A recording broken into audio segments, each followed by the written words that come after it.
As a stay-at-home mom who has been down to one car, or like now, I can't fit everybody in my car, I have learned how to meal plan for a week's time because I can't always make it to the grocery store whenever I want or whenever I need something. Learning how to meal plan for a week at a time eliminates a lot of that, what do you want to eat? I don't know, what do you want to eat? And then it also helps us to make sure that we're staying within our budget. So here's how I do it. First, I look at our calendar for the week and I figure out what our schedule is. I look at what events we have going on at church. I look at what my husband's work schedule is like. I also look at, do we have any social events going on for our kids or even with our friends? Our kids aren't in school yet, so we don't have to worry about like sports or school schedules or anything like that. Considering all of that helps me to know what days I need to do something quick and simple on, or what days I can cook a little bit more elaborate meals. Secondly, I plan the meals. So I typically don't write the meals down, I just keep it in my head, but I did want to provide a visual for the purpose of this video. So for breakfast, lunch, and snacks, I usually do not make like specific meal plans for those times.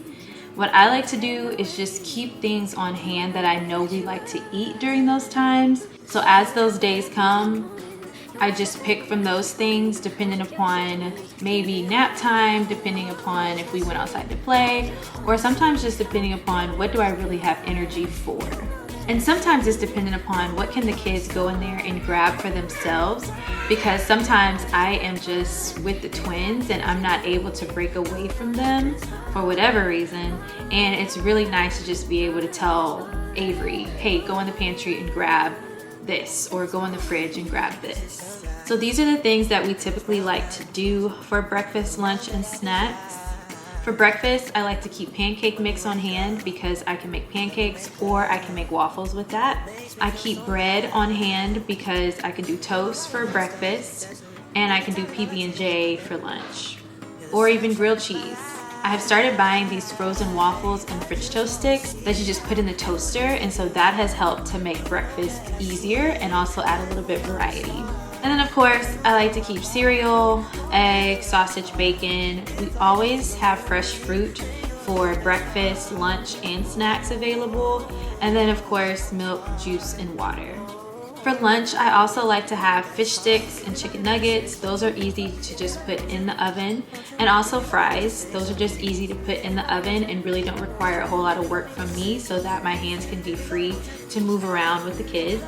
Some chips. Chips are cool because it can go with lunch or it can be as a snack.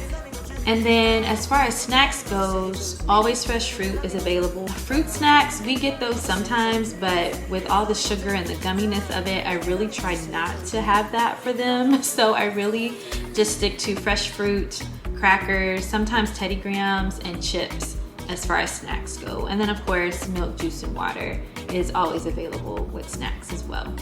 So with that being said, I really spend the majority of my time planning our dinners. So here's an example of what a typical week could look like for us when it comes to our dinners. Typically on Mondays, we don't have anything going on when it comes to the evenings, so I can spend a little bit more time in the kitchen cooking. So a Monday meal could look like baked chicken, mac and cheese, greens, and cornbread. Sometimes the greens are from scratch, and then other times the greens are just from a can that I just doctor up with some bacon, onion, garlic, and some brown sugar.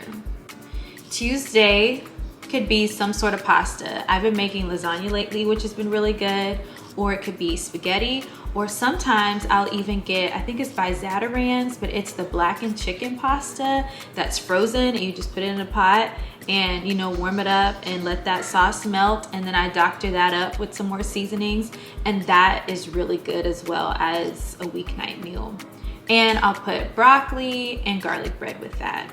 Wednesdays do tend to be my husband's late night because he does work the live stream at the church, and because there's Bible class on Wednesday nights, he's not getting home until maybe about 9 o'clock, but me and the kids are still home. So I'll go ahead and cook, like an actual meal for that night. So something that we could have would be meatloaf muffins, which is literally just meatloaf, but instead of it being like in a loaf, you just put it in like a muffin tin pan, which makes it really easy for portion size and, you know, saving leftovers for later or whatever. And then maybe we'll do some corn and some green beans. Another thing that I like to keep in mind is that whenever I'm cooking and he's going to be home late, I try to make things that will still be good if they're just like being warmed up. You know how like sometimes you let things sit in the oven or on top of the stove and it's just not good if it's not like fresh. So I try to make sure to have things that are still good when they're just being kept warm, you know? Thursdays. Now, because I've been on maternity leave with the twins, I haven't been going to our Thursday night rehearsals for like praise team and choir. But whenever I do start back going, Thursdays are gonna have to be something that we do something really quick on. And even now, my husband also plays the organ at our church and he's the worship pastor. So he's started slowly going back to rehearsals lately. And because I know that's gonna be a late night again for him, what I've started to do is incorporate these Tyson Anytizers, and we usually get like the honey barbecue ones, and they are really good. Literally just put them in the oven for like 20 minutes and then I make some fries and that's it for dinner. Just really simple, quick and easy. At least one day a week we usually eat out, and so recently that's kind of ended up being on Friday, because since I go grocery shopping on Fridays, typically we don't have anything in the house on Friday until I can get to the store. So it just kind of makes sense that Friday usually is the day that we eat out. Saturdays, this is like a family tradition that I had growing up, but since Saturdays are usually like football days, we do homemade hamburgers and fries. Sundays are a special case when it comes to breakfast and when it comes to lunch and dinner. Sundays, we are typically up and out of the house really early, one because of how far we live from our church, but then also because my husband and I are both involved in the music department. We usually have to be at church like super early, which means we're leaving our home super early, which means we're waking up super early. So breakfast on Sunday mornings can't be anything that's like too involved, too elaborate. It just has to be something quick. So typically what Sunday morning breakfast looks like is some fresh fruit, it looks like cereal and some milk. And then after church looks like either we go to my mother-in-law's house and we eat a home-cooked meal, or we'll go out to eat. Very rarely do I actually cook on Sundays, but when I do end up cooking on Sunday, then usually on Monday ends up being like maybe just leftovers for dinner.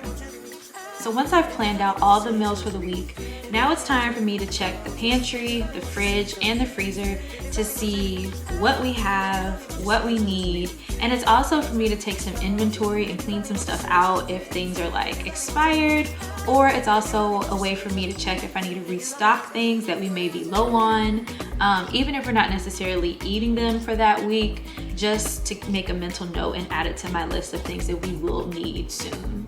And finally, the last thing I do is head to the store to get everything we need for the week. Heading to the store with a specific list helps to make sure that, number one, I'm staying in budget, but it also helps me to save time while I'm in the store.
Meal planning does not have to be complicated, but it does need to be realistic and something that you can handle. So I'd like to hear from you in the comments. Is meal planning something that you do in your weekly schedule? And if so, what does your process look like? Or if you don't meal plan, is this something that you would like to try soon? Thank you guys so much for watching. If you enjoyed this video, make sure that you leave a thumbs up and hit that subscribe button. And I will see you guys in the next video. Bye.